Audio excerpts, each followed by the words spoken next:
of the occupied territory. These illegal and unilateral Indian measures were completely rejected by the people of Kashmir on both sides of the LOC. India has since been relentlessly pursuing its sinister design of demographic change, including through measures such as issuance of millions of domicile certificates to non-Kashmiris and allowing non-Kashmiris to buy property in Indian illegally occupied Jammu and Kashmir. In the same context, the so-called commission established by the Indian occupiers in March 2020 to delimit constituencies in IIOJK has rendered a report that has confirmed the worst fears of the people of occupied Jammu and Kashmir. This report is a further manifestation of the Indian government's repugnant plan to disempower and disenfranchise the Kashmiris and turn them into a minority in their own land, blatantly disregarding the universally accepted criteria of taking population as the fundamental basis for delimitation and defying all democratic norms. The Indian government has attempted outrageous gerrymandering. Consequently, the electoral balance has been artificially tilted in favor of Jammu, a non-Muslim majority area, having 43.7% of the total population according to the census of 2011. As opposed to Kashmir, with a majority Muslim population and having around 56% of the total population of the occupied territory. This attests to India's ulterior motive vis-à-vis IIOJK.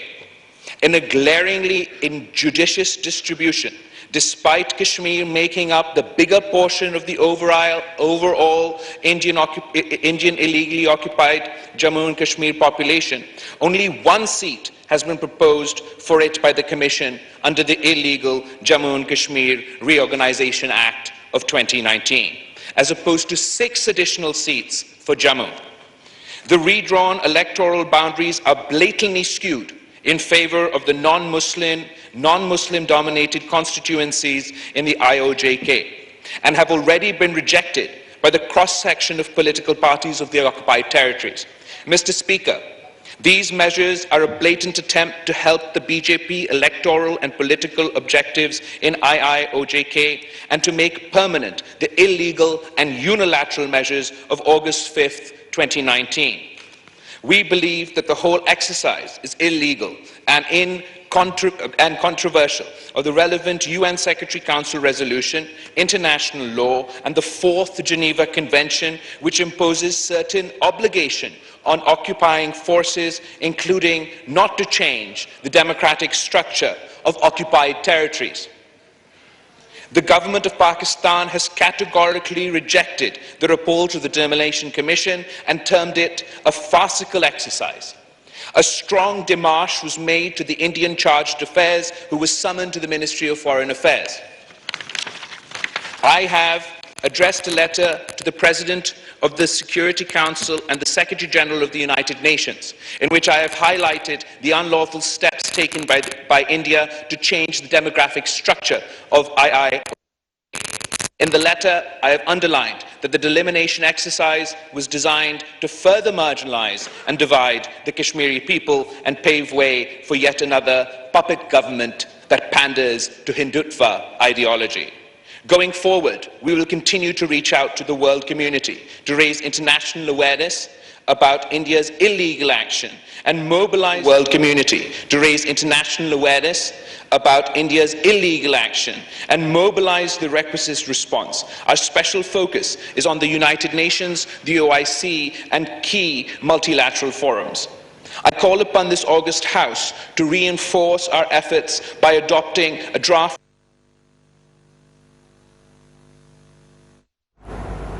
कौमी assembly का इजलास जारी। Speaker राजा परवेज अशरफ की ज़ेर सदारत और वज़ीर ख़ारजा बिलावल भुट्टो इजहार ख्याल कर रहे हैं।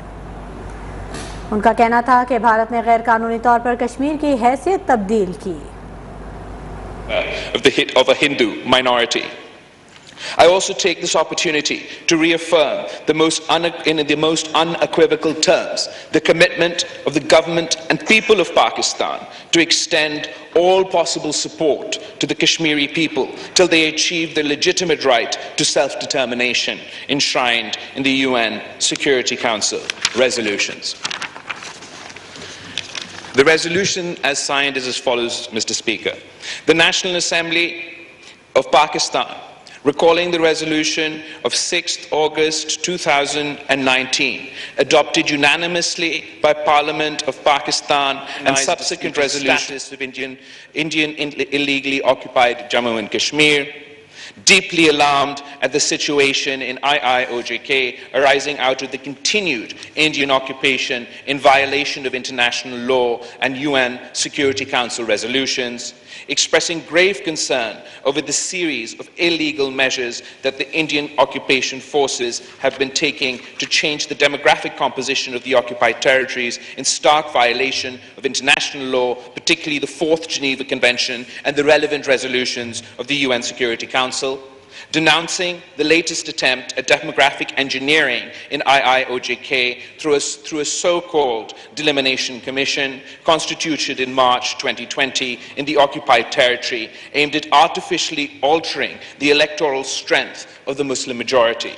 Noting that the Commission's recommendations have been rejected by a cross-section of political parties in IIOJK, reaffirming Pakistan's complete support and solidarity with the Kashmiri people, rejects categorically the report that the so-called Delimitation Commission that seeks to convert the Muslim majority of IIOJK into a minority and further marginalize, disenfranchise, disempower the Kashmiri population of IIOJK and advance the political and electoral objectives of the BJP. Expresses grave concern that through the delimitation exercise, India is making an attempt to further its illegal actions of 5th August 2019 and subsequent measures, all of which have been categorically rejected by the people of Kashmir and the people of Pakistan. He recalls and reaffirms that Jammu and Kashmir is an internationally recognized dispute and a long-standing item on the agenda of the UN Security Council, declares that no facade elections based on a sham delimitation exercise can substitute the legitimacy and indispensability of a free and impartial plebiscite held under the auspices of the United Nations to enable the Kashmiri people to exercise their right to self-determination in accordance with the relevant UNSC resolution. We demand that India honors and fulfills its obligations under international law, UNSC resolutions and the 4th Geneva Convention to refrain from bringing about any illegal demographic changes in the occupied territory, urges the Indian government to forthwith end its oppression and widespread violation of human rights and international humanitarian law in IIOJK and enable the Kashmiri people to exercise their inalienable right to self-determination as enshrined in the relevant UNSC resolutions. Calls upon the international community to ensure accountability of India's grave and persistent violations of human rights and war crimes in IIOJK, and to urge India, the occupying power, to immediately halt and reverse any unilateral and all illegal actions in IIOJK and to fulfill its obligations under the relevant UNSC resolution. Reiterates the unflinching commitment and solidarity of Pakistan and the Pakistani people with our Kashmiri brothers and sisters, and reaffirms that Pakistan will continue to extend all possible support in their just struggle for freedom and self-determination, and requests the government to continue to expose and counter the Indian moves before the international community to highlight and forcefully project the Kashmir cause at all bilateral, multilateral fora, including the United Nations and the OIC. I request for this resolution to be passed by the House.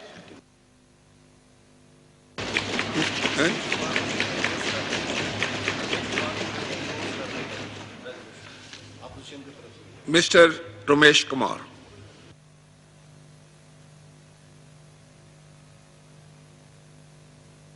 Mr. Ramesh Kumar Wankwani.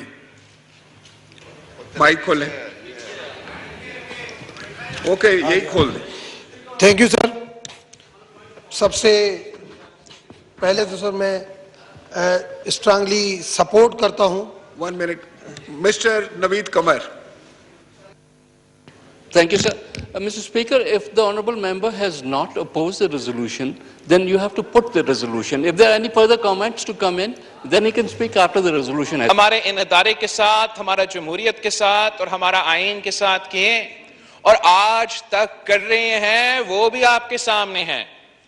जनाबी speaker, जिस तरीके से हमारा जमहूरी हथियार, हमारा जमहूरी अदम एतमाद का मुकाबला करने के बजाय साबिक वजीर आजम ने भागते भागते भागते भागते आइन तोड़ा, जमहूरियत पे हमला किया, वो आपके सामने है। ये सब लोग, साबिक वजीर आजम पाकिस्तान, डेप्यूटी स्पीकर, सदर Pakistan, on the night of April 3rd, on the night of April 9th and April 10th, और April 10th से लेके आज तक जो आइन शिकनी कर चुके हैं, जो आइन तोड़ रहे हैं, जो आइन पे अमल करने से इनकार आज तक कर रहे हैं, ये नेशनल असेंबली, ये पार्लियामान कैसे इस किस्म के हमले को इग्नोर कर सकते हैं? जनाब स्पीकर, हमारा आइन को एक कागज का टुकड़ा समझ के हमारा तारीख में भरा गया है। हम समझते हैं कि on the night of April 3rd, on the night of April 8th and 9th, and आज तक उस आइन पे हमले हो रहे हैं, or it is the position of the Pakistan People's Party that has been presented before our united government, and I today present before you the Speaker of the National Assembly, that this House must form a high-level parliamentary commission or committee to investigate the events leading up to April 3rd, post-April 3rd, of the night of April 9th and April 10th, और जो उसके बाद आज तक होता आ रहा है, और पंजाब में जो गेम हम देख रहे हैं।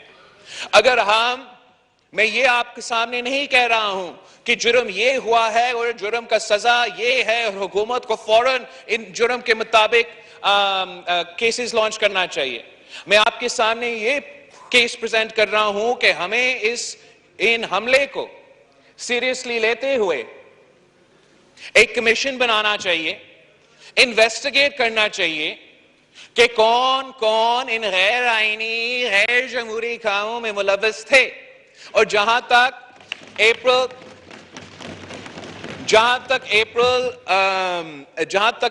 3rd की इंसिडेंस है, वहां तो सुप्रीम कोर्ट ने अपना फैसला में साफ बता दिया कि गैर आईनी काम हुआ था, लेकिन आगे जाके जिस तरीके से उन कोर्ट्स के ऑर्डर्स पे अमल नहीं हो रहा था और जो भी वो तसलसल था, जिस तरीके से इस साबिक हुकूमत ने इस मुकाबला से, जमहूरी मुकाबला से भागते हुए आइन और जमहूरियत पे हमला किया, जनाब speaker, the people of Pakistan expect accountability.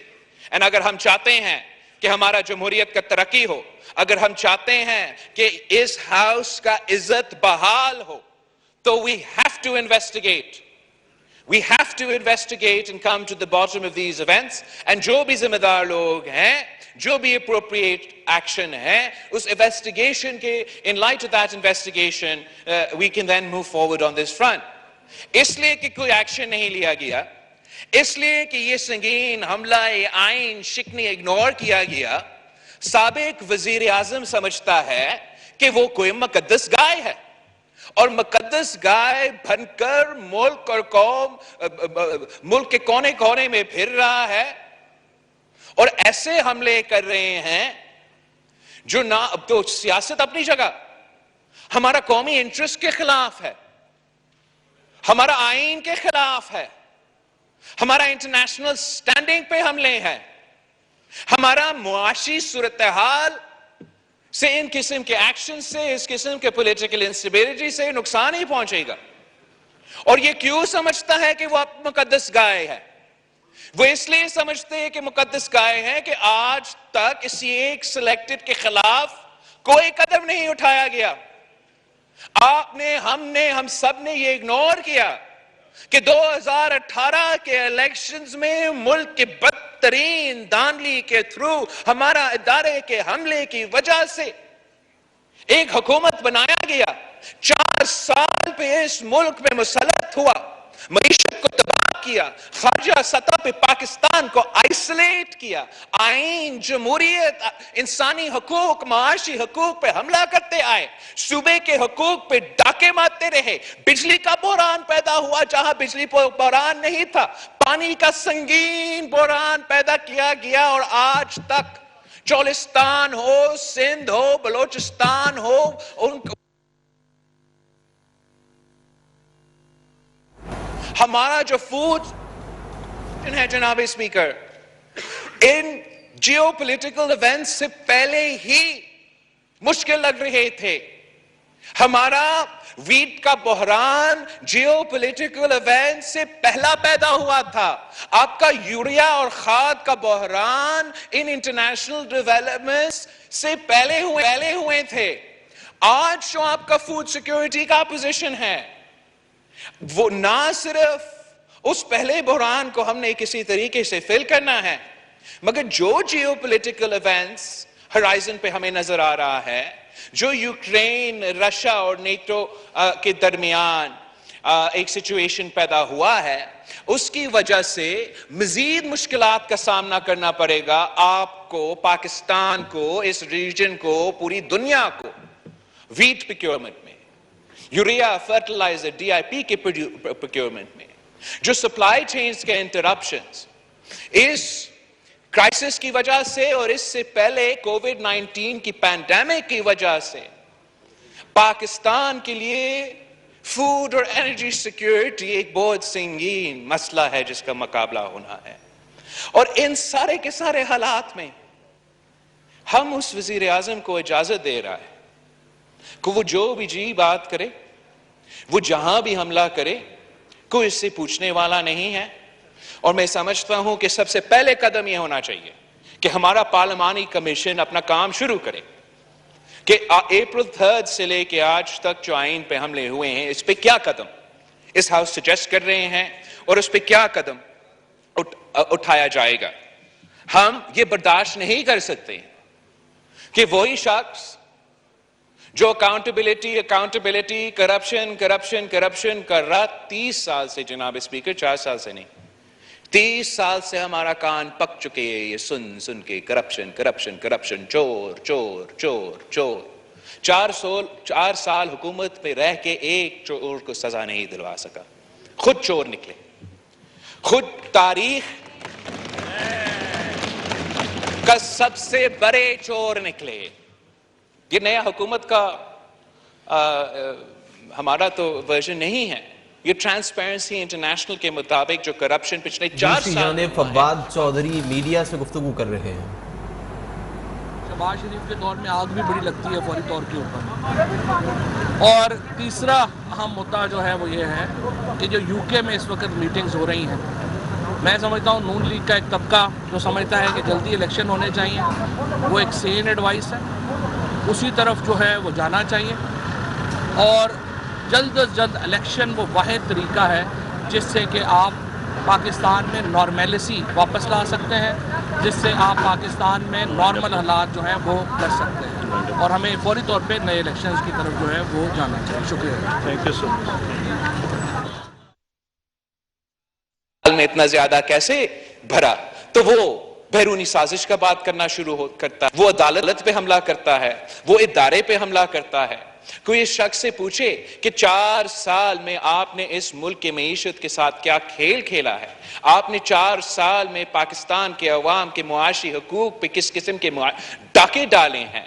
कोई इस शख्स से पूछे कि पाकिस्तान को आपने कैसे और क्यों इंटरनेशनल फोरम्स पे अपना जिद की वजह से, अपना अना की वजह से, आपका अपना सियासत की वजह से इतना नुकसान पहुंचाया है, तो वो जवाब में झूठ कहता है जवाब में हमला हावर होता है, और हमला हावर किस पे? इस अदारा पे या किसी और अदारा पे।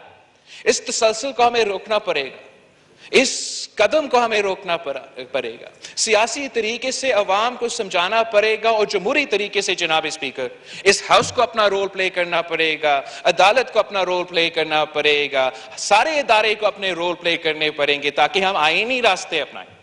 पाकिस्तान पीपल्स पार्टी जब ऑपोजिशन में था तो हमारा ये पूरा कोशिश था कि हम ऑपोजिशन करें, सख्त तरीन ऑपोजिशन करे, मगर आईनी, जमहूरी और कानून के दायरे में रह के ऑपोजिशन करे। और हम अपने ऑपोजिशन के दोस्तों को भी समझाते रहे कि एक्सट्रीम पोजीशंस पाकिस्तान पीपल्स पार्टी नहीं ले सकती, एक्सट्रीम मौक़िफ़ पाकिस्तान पीपल्स पार्टी नहीं ले सकती। और पाकिस्तान पीपल्स पार्टी ये समझती है कि आप अपना एहतजाज भी करें, जमहूरी हमला भी करें, जमहूरी पार्लियामान में रह के इनके खिलाफ कदम उठाए और आप जीत सकते हैं। और ये जमहूरियत की कामयाबी था, ये आइन की कामयाबी था। एक ऐसा तारीखी प्रेसिडेंट सेट हो चुका जिसके नतीजे में आगे जाके 100 दिनों की धरने के बजाय, अदारे पे फिजिकल हमले के बजाय एक जमहूरी तरीके अपनाया जाता, और ना सिर्फ साबिक वजीर आजम के खिलाफ, लेकिन आइंदा अगर ऐसा कोई वजीर आजम आए जो नाकाम रहे, ना अहल रहे, अपने ओहदा संभाले के लायक ना रहे, तो एक जमहूरी आईनी तरीका है इस हाउस के लिए उसको हटाने के लिए। मगर खान साहब का और पीटीआई का रिएक्शन क्या रहा है इस जमहूरी और आईनी कदम के खिलाफ? इस जमहूरी और आईनी कदम के खिलाफ खान साहब एक झूठ पे मुबनी एक्सट्रीम पोजीशंस लेके मुल्क और कौम के सामने दो ऑप्शंस रखें कि जबरदस्ती फौरन खान साहब के टर्म्स पे इलेक्शंस अब हो, या वो ऐसे हालात पैदा करना चाहते हैं, जहां वो ऐसे हालात पैदा करना चाहते हैं जिससे किसी थर्ड फोर्स को मौका मिले। और जो भी ये इसका स्ट्रैटेजी आज का नहीं है। जनाब स्पीकर, मैं इस हाउस से और आपसे शेयर करना चाहूंगा कि अदम एतमाद का एक रात पहले मुझे एक पैगाम पहुंचाया गया, एक धमकी दी गई कि हम फौरन इलेक्शंस माने या मार्शल लॉ होगा। यह धमकी एक हुकूमत का वजीर ने हमारा एक साथी के थ्रू मुझ तक पहुंचाया, और मेरा ख्याल यह है जबकि वो स्ट्रैटेजी अदम एतमाद को नाकाम करने के लिए था, और शुक्र अल्हम्दुलिल्लाह इनका ये स्ट्रैटेजी नाकाम रहा। हमारा सारे के सारे इदारे जो माजी में मुतनाज़े थे, चाहे हमारा अपना अदारा हो, चाहे वो अदलिया हो, चाहे वो एस्टैब्लिशमेंट हो, वो इनके प्रोवोकेशंस के बावजूद आइन और कानून में रह के अपने काम करते रहे, और जमहूरियत का फतह था। तो आज भी इमरान खान साहब और पीटीआई का यही स्ट्रैटेजी है कि ऐसे हालात पैदा करें, ऐसे पॉलिटिकल इंस्टेबिलिटी पैदा करें, ऐसे गैर जिम्मेदाराना हमले करते रहे, ताकि या इस्लाहात के बगैर हम इलेक्शंस करें, या वो प्रोवोक करे, जमहूरियत को अंडरमाइन करे, जमहूरी इदारे को अंडरमाइन करे, और फोर्स करे कि गैर जमहूरी, गैर आईनी कदम उठाया जाए। जनाब स्पीकर, हम सब का ये तसलसल और हमारा सब का ये कोशिश होना चाहिए कि खान साहब का ये साजिश नाकाम रहे। हम सब के मिल के मेहनत करना पड़ेगा कि खान साहब का ये साजिश नाकाम हो और हम पाकिस्तान को बचा सके। और पाकिस्तान को बचाने के लिए मैं अपना पार्टी का पॉलिसी इस हाउस के सामने क्लियर करना चाह रहा हूं कि पहले इस्लाहात फिर इंतखाबात। हम वो गैर जमहूरी ताकतें नहीं हैं, हम वो गैर जमहूरी ताकतें नहीं हैं जो पॉलिटिकल इंजीनियरिंग पे यकीन रखते हैं, जो कहते थे कि पहले एहतसाब पे इंतखाब। हम जमहूरी कुव्वतें हैं, हम इंतखाबात चाहते हैं, हम फ्री एंड फेयर इलेक्शंस चाहते हैं, और हमारा मुतालबा माजी में भी ये रहा है, हमारा लॉन्ग मार्च के दौरान ये रहा है, पाकिस्तान के अवाम के सामने हमने ये वादा किया है, पाकिस्तान की अदलिया के सामने मैंने खुद और हमारे दोस्तों ने ये वादा किया है, जगह जगह जगह हमने ये पोजीशन रखा है कि पहले हम इस्लाहात करेंगे, इलेक्टोरल रिफॉर्म्स करेंगे। इलेक्टोरल रिफॉर्म्स के दो पहलू है। सबसे पहले फौरन जल्दी हमने जो वो सारे गैर जमहूरी इलेक्टोरल बिल्स, ऑर्डिनेंसेस एक्सेट्रा जो पिछले हुकूमत ने पास किए, जो हमारा इलेक्शन कमीशन का पर काटने की कोशिश कर रहे थे, जो RTS-2 RTS+ का EVMs के फॉर्म में मुसल्लत करने की कोशिश कर रहे थे, उनको हमें फौरी रिपील करना पड़ेगा, खत्म करना पड़ेगा और आपस में मिल बैठना पड़ेगा, सोचना पड़ेगा कि मजीद जो इस्लाहात हम लेकर आना चाहते हैं, इलेक्टोरल रिफॉर्म्स लेकर आना चाहते हैं, वो क्या होना चाहिए। उसके लिए सिविल सोसाइटी, फैफन और बहुत से ऐसे कम्युनिटीज है जिससे हम एंगेज कर सकते हैं।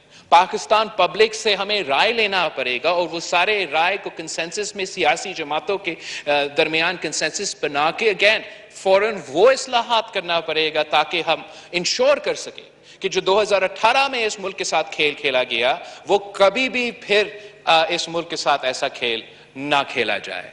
पाकिस्तान की जो सियासी जमातें हैं, हम ऑलरेडी इस कंसेंसस पे हैं कि जो चार्टर ऑफ डेमोक्रेसी शहीद मोहतरमा बेनज़ीर भुट्टो और मियां मोहम्मद नवाज शरीफ साहब ने साइन किया था, जिसमें तकरीबन 80-90% तक हम अमल कर चुके हैं, जो काम उस पर है चाहता है, चाहे वो ट्रूथ और रिकन्सिलिएशन कमीशन हो, चाहे वो जस्टिस को इंप्रूव करने के लिए रिफॉर्म्स हो, और चाहे वो जो हमारा अकाउंटेबिलिटी का कमजोर और सियासी निज़ाम है उस पर इस्लाहात ले आने की बात हो, वो कंसेंसस चार्टर ऑफ डेमोक्रेसी में बन चुका है। तो हमारा ये कोशिश होना चाहिए कि इलेक्शन से पहले हम अपना चार्टर ऑफ डेमोक्रेसी पे जो रहता है काम वो शुरू हो। जो हमने नया चार्टर ऑफ डेमोक्रेसी बनाना है वो शायद एक लंबा चौड़ा काम हो। जो यहां हमारा इत्तेहादी है शायद वो एक चार्टर ऑफ डेमोक्रेसी 2 पे एग्री करने को तैयार है, मगर जनाब स्पीकर, चार्टर ऑफ डेमोक्रेसी हो या ना हो, एक मिनिमल कोड ऑफ कंडक्ट तो होना चाहिए। एक मिनिमल कोड ऑफ कंडक्ट होना चाहिए ये सारे जमातों के लिए, और वो जमात और जमातें जो यहां नहीं बैठे हैं, कि आप इस मुल्क में सियासत कैसा करना चाहते हो। क्या हम आईन और जमहूरियत पे चलेंगे? क्या हम इज्जत के साथ एक दूसरे से सियासी इख्तलाफात रखेंगे और इख्तलाफात रखते हुए हम आपस में एक दूसरे की राय शेयर करके, जहां हम डिसएग्री करते हैं हम डिसएग्री करते हैं, जहां हम अग्री कर सकते हैं कंसेंसस बना के एक मसाइल का हल निकाल सकते हैं, वो बेसिक जो कोड ऑफ कंडक्ट है उसमें ना सिर्फ ये सारे जमातें मगर वो जमातें जो यहां नहीं हैं उनको भी हमें ऑन बोर्ड लेना पड़ेगा। और उसमें बहुत जरूरी है कि वो फ्रेमवर्क ऐसा प्रेजेंट किया जाए जिससे हम अपने सारे इदारे को एक ऐसा स्पेस दे सके कि वो नॉन पार्टिजान, ए पॉलिटिकल, जमहूरी आईन में रह के काम कर सके, चाहे वो हमारा अदलिया हो, चाहे वो हमारा एस्टैब्लिशमेंट हो। जिस तरीके से पाकिस्तान की सियासत और मुआशरे में तेजी से बिगड़ते हुए इस हालात की वजह से एक पोलराइजेशन और डिवाइड जगह जगह नजर आ रहा है। जनाब स्पीकर, COD अपनी जगह, COD 2 अपनी जगह, अगर हम एक बेसिक कोड ऑफ कंडक्ट पे सारे सियासी जमातें अगले इलेक्शन से पहले अग्री नहीं होते हैं तो फिर मैं इस हाउस के सामने क्लियर करना चाहूंगा कि हमारा अगला इलेक्शन खूनी इलेक्शन होगा। इसलिए जनाब स्पीकर, हम तो एक जमाने में अनसिविलाइज्ड होते थे, इस किस्म के तरीके अपनाए नहीं थे, और तब तो ऐसे होता था कि जिस के पास ज्यादा ताकत था, जो लड़ सकता था, जो मार सकता था, वो जीत सकता।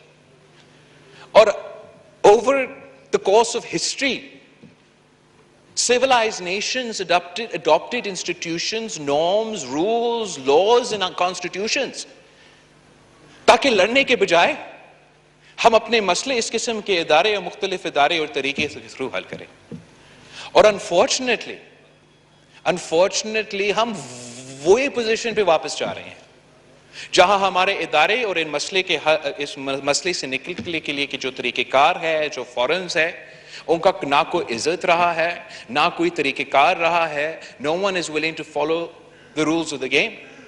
और जब हम इधर बैठने के लिए तैयार नहीं हैं, जब हम जमहूरियत, इलेक्शंस और जमहूरी तरीके पे यकीन और एतमाद रखने के लिए तैयार नहीं है, तो रहता क्या है? रहता यह है कि आप भी बंदूक उठाएं, मैं भी बंदूक उठाऊं और देखते हैं कौन जीतते हैं कौन नहीं जीतता. ये हालात बनते जा रहे हैं पाकिस्तान में, और ये एक वफाकी निज़ाम है हमारा, इस्लामी जमहूरी वफाकी निज़ाम.